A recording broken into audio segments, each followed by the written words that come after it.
تو اللہ ایک ظالم کو دوسرے ظالم سے پٹواتے ہیں.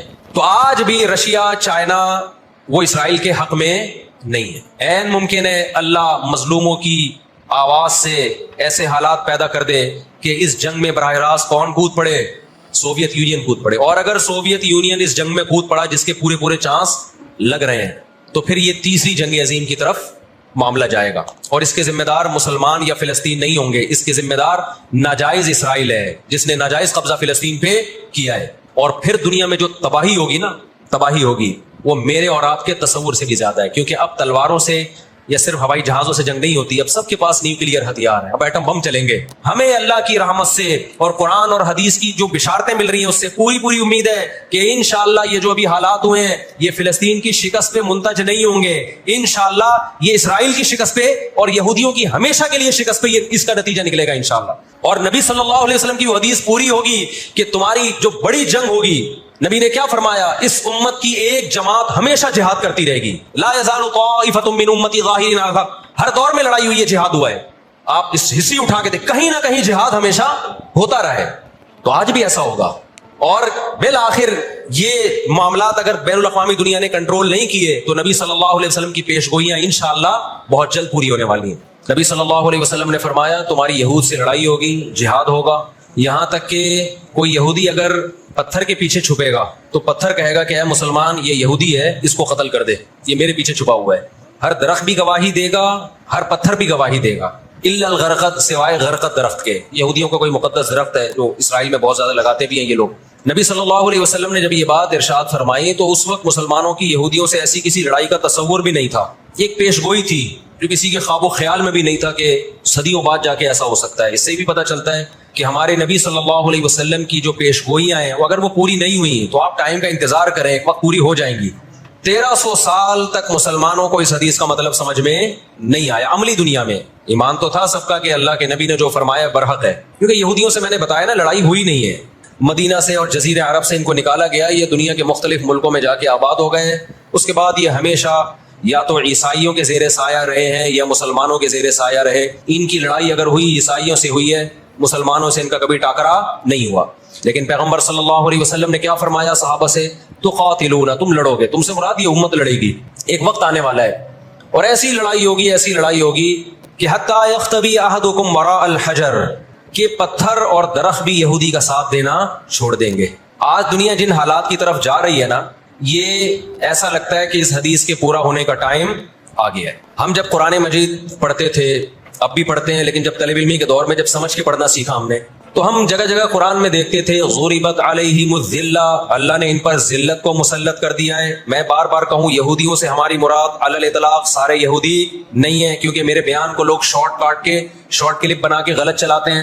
تو بار بار میں کہتا ہوں میرا کلپ ادھورا چلاتے ہیں نا تو کوئی یہودیوں کے خلاف نہ چلائے, سارے یہودی ایک جیسے نہیں ہیں. ہم اسرائیل کے اگینسٹ ہیں, تو ہماری جو لڑائی ہوگی اسرائیل سے ہوگی. حدیث میں جس یہودی سے لڑائی کا ذکر ہے اس سے مراد بھی کون سے یہودی ہیں؟ یہ فتنہ پرست اور شر پسند یہودی ہیں جو اسرائیل پہ غاصبانہ قبضہ, فلسطین پہ جنہوں نے غاصبانہ قبضہ کیا ہوا ہے. سمجھتے ہو کہ نہیں سمجھتے؟ تو آپ صلی اللہ علیہ وسلم نے فرمایا کہ تقاتلون الیہود, تمہاری جنگ کس سے ہوگی؟ یہود سے ہوگی. دجال کس کا سپورٹر ہوگا؟ بولتے کیوں نہیں؟ ابھی تو دجال آیا نہیں ہے اور آپ نے بولنا چھوڑ دیا ہے. جب آئے گا تو پھر تو اچھوں کی بولتی بند ہو جائے گی. کس کا سپورٹر ہوگا وہ؟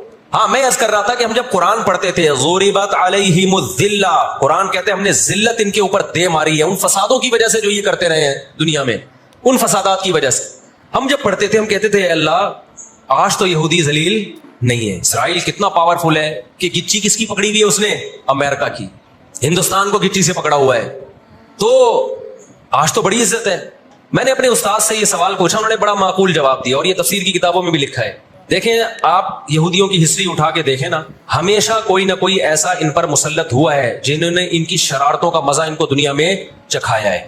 قرآن سے بھی یہ بات ثابت ہے کہ ان کو ان کی شرارتوں کا مزہ, عذاب جو ہے وہ دنیا میں ملتا رہے گا. میں بار بار کہتا ہوں ہٹلر نے بھی ان کو عذاب دیا ہے. ہٹلر سے پہلے بھی اسلامی نہیں بلکہ دنیا کی تاریخ میں بہت سے ہٹلر گزر چکے ہیں جنہوں نے ان کی شرارتوں کی ان کو دنیا میں سزا دی ہے. ہم پھر بھی بتائیں ہٹلر کے حامی نہیں ہیں جو ظلم اس نے کیا, لیکن وہ بھی ان کی شرارتوں سے بیزار تھا. قرآن کہہ رہے ہیں ہم نے ان پر ذلت کو دے مارا ہے. دنیا میں بہت دفعہ رسوا ہوئے یہ. اب کیا ہے؟ یہ آخری ذلت ہے یہودیوں کی جو اب کس کے ہاتھوں ہونے والی ہے؟ فلسطینیوں کے ہاتھوں. آپ کو معلوم ہونا چاہیے جب دنیا میں کسی کو بہت زیادہ ذلیل کیا جاتا ہے نا تو پہلے اس کو عزت دی جاتی ہے. کسی کے گلے میں آپ جوتوں کا ہار پہنا دو, یہ بھی ایک ذلت ہے.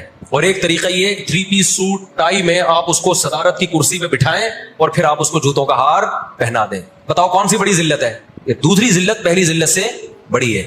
پوری دنیا میں مار کھانے کے بعد نا اپنی شرارتوں کی وجہ سے آج اللہ نے ان کو ایک تھوڑی سی حکومت دی ہے.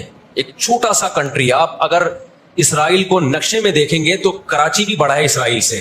اتنا چھوٹا ملک, اتنا چھوٹا ملک, اور تعداد بھی بہت تھوڑی.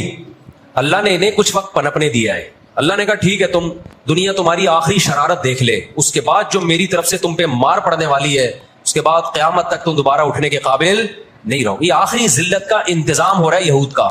اور جو فائنل میچ ہوتا ہے نا وہ شاندار ہی ہوتا ہے. کیا خیال ہے؟ سیمی فائنل میں اتنا لوگ دلچسپی سے نہیں دیکھتے, کوارٹر فائنل میں اتنا دلچسپی سے بولو نہیں دیکھتے جو فائنل میچ دیکھتے ہیں. اللہ نے ان کا ظلم پوری دنیا کے سامنے نمایا. آج جو غزہ پہ جو کچھ ہو رہا ہے پوری دنیا کے سامنے اللہ نے دکھا دیا. ایک منٹ رکھیں, پوری دنیا کو دکھایا نا اللہ نے کیا کر رہے ہیں, یہ کس طرح سے اسرائیل میں لوگوں کو لا کے آباد کیا, فلسطین میں. پھر فلسطینیوں پہ اقوام متحدہ کی 60 سے زیادہ قراردادیں ہیں جس کی اسرائیل دھجیاں اڑا چکا ہے. 60 سے زیادہ قراردادیں, 60 سے زیادہ, جس کو اسرائیل نے ماننے سے انکار کیا ہے. یونائٹڈ نیشن کی بات کر رہا ہوں میں. تو اللہ تعالیٰ ان کو تھوڑا سا پنپنے دے رہے ہیں کہ ٹھیک ہے اس دفعہ سیمی فائنل تم جیت لو, فائنل تک تو پہنچو نا تم, اس کے بعد ہوگا کیا. دیکھو آپ نے سنا ہوگا کہ لاتوں کے بت ہاتھوں سے نہیں مانتے. یہ جو اسرائیل جو کچھ کر رہا ہے نا اس کا اصل حل مجھے بھی پتا ہے مظاہروں میں نہیں ہے. اس کا اصل حل ہے جہاد. اس کا اصل حل کیا ہے؟ جہاد, جو کہ فلسطینی کر رہے ہیں. میں نے جب لوگوں کو یہ کہا نا کہ اپنے ملک میں پرامن مظاہرے کرو, لوگوں نے کہا لو پرامن مظاہروں میں لگا کے لوگوں کی صلاحیتیں خراب کر رہے ہیں. ہم آپ کو جہاد سے نہیں روکتے, لیکن آپ جہاد اپنے ملک میں کرو گے توڑ پھوڑ کر کے, یا جہاں یہودی ظلم کر رہا ہے وہاں لڑائی کرو گے آپ. تو یہ عجیب منطق نہیں ہے کہ ظلم وہاں ہو رہا ہے, آپ نے اپنے ملک میں توڑ پھوڑ کرنا شروع کر دی, تو اس سے یہودی ناراض ہوگا یا خوش ہوگا؟ وہ تو کہے گا اور اچھا ہے بم دھماکے کرو یار, پرامن نہیں, بہت بموں کے ساتھ کلاشن کوفوں کے ساتھ اپنی کنٹری میں مظاہرے کرو, ہمیں آ کے چھڑو یہاں پہ. ہم جہاد کے منکر نہیں ہیں, آپ سے زیادہ الحمدللہ جہاد کو مانتے ہیں. لیکن آپ اگر یو کے میں, کینیڈا میں, پاکستان میں, سعودی عرب میں توڑ پھوڑ والے مظاہرے شروع کر دو گے, چاہے غیر مسلم کنٹریز میں بھی, خدا کی قسم اس سے اسرائیل کو جو بھی نہیں رہیں گی. تو اس وقت آپ جوش سے زیادہ ہوش سے کام لیں. جوشیلی تقریریں کرنے والے بہت ہیں مارکیٹ میں, ابھی نعرے بھی یہاں لگ رہے ہیں, ہم یہ کر دیں گے, ہم وہ کر دیں گے. ان سے پوچھو کیسے کرو گے؟ شام کو گھر پہ جا کے گٹکا کھا کے سو جاتے ہیں وہ. جوشیلی تقریریں کرنے والے, میں مانتا ہوں جہاد ہی ہوگا, لیکن ہوگا کس سرزمین پہ؟ جہاں یہودی لڑ رہا ہے وہیں لڑا جائے گا. میدان جنگ متعین کیا جاتا ہے لڑائی کے لیے. یہ نہیں ہوتا کہ آپ میدان جنگ میں نہیں جا سکتے تو جو میدان جنگ نہیں اس کو میدان جنگ بنا دو. ایسا دنیا میں کبھی بھی نہیں ہوتا. یہ تو وہ جون پور کے قاضی والا قصہ ہو جائے گا کہ وہ سولی پہ لٹکایا ایک شخص کو, اس کی گردن موٹی تھی, وہ پھندے میں آ نہیں رہی تھی, انہوں نے کہا اس کی گردن چونکہ پھندے میں آ نہیں رہی ہے تو اس کی چونکہ آ رہی ہے اس کو لٹکا دو. آپ وہ کہے گا میری آ رہی ہے لیکن میرا قصور کیا ہے؟ تو یہ عجیب قسم کا جہاد ہے. آپ اپنے ملکوں میں, یو کے, کینیڈا میں آپ نے اگر توڑ پھوڑ کرنا شروع کر دی, وہ چھوڑے گا تھوڑی کینیڈا آپ کو. یو کے, امریکہ میں آپ نے اگر توڑ پھوڑ شروع کر دی, وہ چھوڑے گا تھوڑی. آپ کی اوقات کتنی ہے؟ لڑائی کے لیے سب سے پہلے میدان جنگ کا تعین ضروری ہے کہ لڑائی ان کی مرضی سے نہیں ہوگی, کہاں کہ وہ جہاں چاہ رہے ہیں, لڑائی ہماری مرضی سے ہوگی, ہم جہاں کہیں گے وہاں لڑائی ہوگی. میں سمجھا پا رہا ہوں اپنی بات؟ تو علاج, بہت سے لوگوں نے جہاد کا انکار کر دیا, یہ بھی غلو ہے. اور بہت سے لوگوں نے ہر جگہ کو میدان جنگ بنانے کے چکر میں, یہ ایک طرف کی انتہا ہے. آج دنیا نے ان کو نہتا چھوڑ دیا ہے فلسطینیوں کو, لیکن وہ ڈٹے ہوئے ہیں. آپ ان کی مدد کر سکتے ہو,